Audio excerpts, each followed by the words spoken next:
Assalamualaikum warahmatullahi wabarakatuh. Alhamdulillahi rabbil alamin. Wabihi nasta'in ala umuri dunia waddin. Asyhadu an la ilaha illallah wahdahu la syarika lah. Wa asyhadu anna Muhammadan abduhu wa rasuluh la nabiyya ba'dah. Raditu billahi rabba wa bil islami dina wa bi Muhammadin nabiyya wa rasulah. Ma'asyiral muslimin rahimakumullah. Bersyukur kita kepada Allah Subhanahu wa taala seraya mengucapkan alhamdulillahirabbil alamin. Mudah-mudahan dengan senantiasa bersyukur ini menjadikan kita sebagai hamba-hamba Allah yang mendapatkan kelipatan karunia dan nikmat dari Allah Subhanahu wa taala.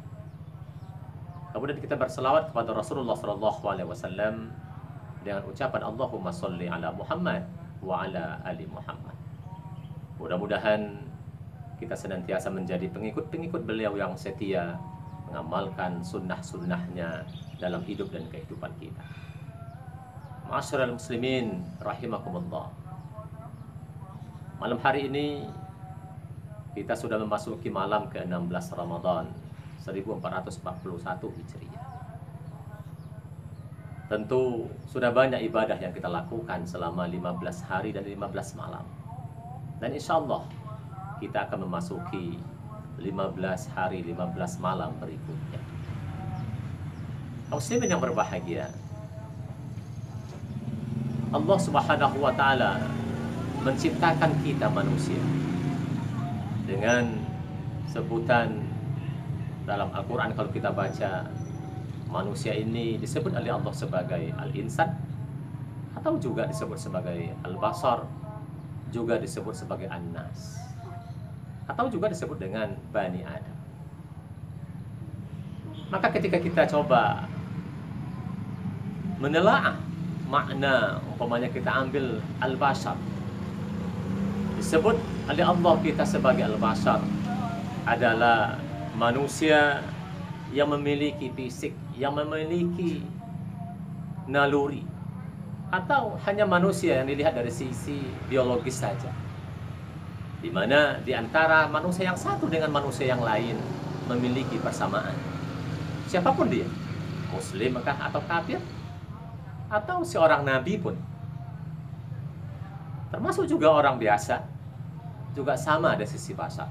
Maka Allah katakan dalam surah Al-Kahfi ayat 110 umpamanya, di sini Allah mencoba memberikan kesamaan antara kita dengan Rasulullah sallallahu alaihi wasallam. Qul innama ana basyarum mislukum yuha ilayya annama ilahukum ilahu wahid. Di sini dikatakan, katakan hai Muhammad, sesungguhnya saya ini adalah manusia seperti kamu, tetapi saya, kata Rasul, diberi wahyu, yang mana al-ilah itu, Tuhan kita ini adalah Tuhan yang satu. Maka kaum muslimin yang berbahagia, dari sisi bashar, siapapun manusianya termasuk Rasulullah SAW memiliki kesamaan, sama-sama memiliki kebutuhan untuk makan, untuk minum, memiliki pasangan hidup, perlu tidur, perlu istirahat, dan lain sebagainya. Itu hanya dilihat dari sisi biologisnya saja. Yang kedua, manusia disebut dengan al-insan, dan dengan berbagai macam bentuk katanya. Ketika disebut al-insan, kita temukan paling tidak ada 65 kali Allah menyebut ini dalam Al-Quran. Maka apa maknanya al-insan? Disebut manusia sebagai al-insan adalah bahwa dia sebagai makhluk spiritual, dia sebagai makhluk yang memiliki potensi-potensi spiritual seperti akal, qalbu. Maka kalau kita baca dalam beberapa ayat, umpamanya laqad khalaqnal insana fi ahsani taqwim, bahwa Allah sudah menciptakan manusia yang sempurna ini dalam bentuk yang sangat sempurna, itu disebut istilahnya dengan insan. Maka kesempurnaan itu ada pada al-insan. Maka kaum muslimin yang berbahagia, disebut insan karena manusia punya aspek-aspek spiritual, manusia bisa dididik, manusia bisa diajari, manusia bisa menerima amanah, menunaikan amanah, itu adalah insan, tidak al-bashar. Maka kaum muslimin yang berbahagia, ini disebut oleh Allah bahwa kita adalah insan. Kemudian yang ketiga, an-nas. Banyak sekali Allah sebut kita dalam Al-Quran dengan an-nas ini. Ada lebih kurang 240 kali Allah menggunakan kata-kata an-nas. Maka ketika disebut an-nas, maknanya adalah bahwa manusia sebagai makhluk kolektif, makhluk sosial yang harus senantiasa melakukan interaksi-interaksi, membangun komunikasi dengan manusia-manusia yang lain dalam hidup dan kehidupannya. Muslimin yang berbahagia, manusia ini memang sangat unik sekali.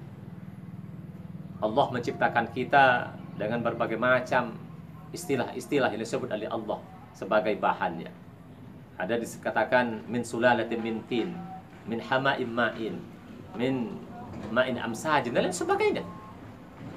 Yang pada intinya kaum muslimin yang berbahagia, bahwa memang manusia itu tercipta dari saripati tanah yang menghasilkan sel sperma dan sel telur. Kemudian bertemunya sel sperma dengan sel telur, inilah nanti menjadi nutfah. Muslimin yang berbahagia, Allah memang menyebut laqad khalaqnal insana. Kata-kata khalaqna, Allah menggunakan di sana domir nahnu. Apakah memang Allah itu banyak? Tidak.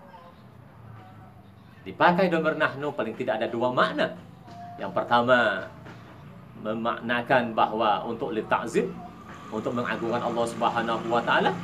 Tetapi yang kedua adalah bahwa setiap perbuatan yang memang Allah gunakan kata-kata atau domir na ini, itu menandakan bahwa perbuatan itu ada unsur perilaku manusia di situ. Artinya, kejadian kita sebagai manusia ada peran serta manusia-manusia yang lain, ada orang tua kita yang berperan sehingga terjadilah atau Allah menciptakan kita sebagai anak-anak. Kaum muslimin yang berbahagia, sungguh luar biasa keunikan-keunikan yang dimiliki oleh manusia ini. Dan kalau kita bahas satu persatu, sungguh panjang pembahasan kita. Inilah manusia, di mana manusia memiliki dua aspek, ada aspek jasmani dan ada aspek rohani. Maka kalau aspek jasmani kita berikan kebutuhannya dengan berbagai macam hal-hal yang bersifat materi, tetapi aspek rohani tidak bisa diberikan hal-hal materi, mesti diberikan dengan agama. Mesti diberikan adalah sesuatu yang diturunkan oleh Allah Subhanahu wa taala. Maka itulah Al-Qur'an diturunkan oleh Allah Subhanahu wa taala melalui Rasulullah sallallahu alaihi wasallam yang disampaikan kepada kita, dan kita hari ini tentu sangat membutuhkan ini Al-Qur'an. Kenapa kaum muslimin yang berbahagia?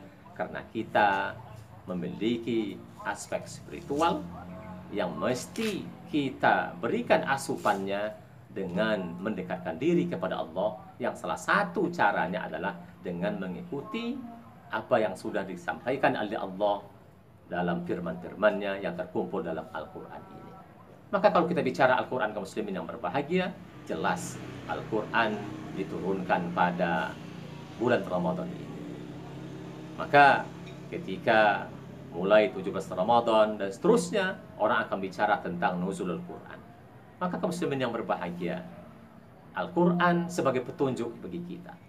Al-Quran ini merupakan firman-firman Allah atau kalamullah yang sifatnya mutlak, yang berisi bagaimana mengatur tata kehidupan kita, yang mengatur semua segala perilaku-perilaku kita, yang mengatur semua kebutuhan kita, mulai dari hal-hal yang kecil sekalipun juga sampai kepada hal-hal yang besar.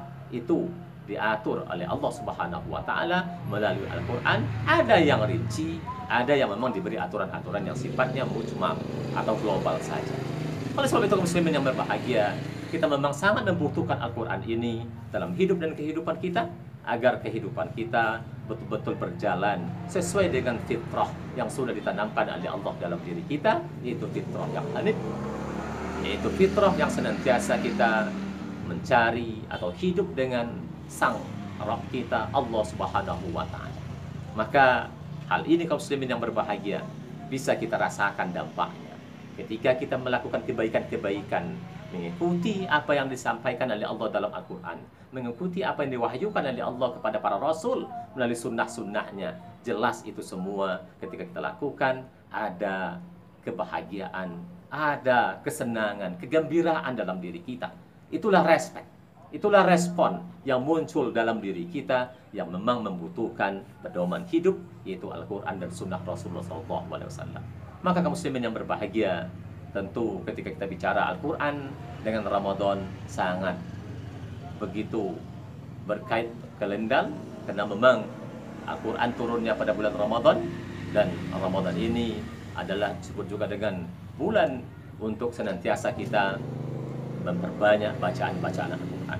Semoga muslimin yang berbahagia, kita bisa senantiasa untuk membaca Al-Quran, untuk senantiasa memahaminya dengan baik, untuk senantiasa mengamalkannya dalam kehidupan kita.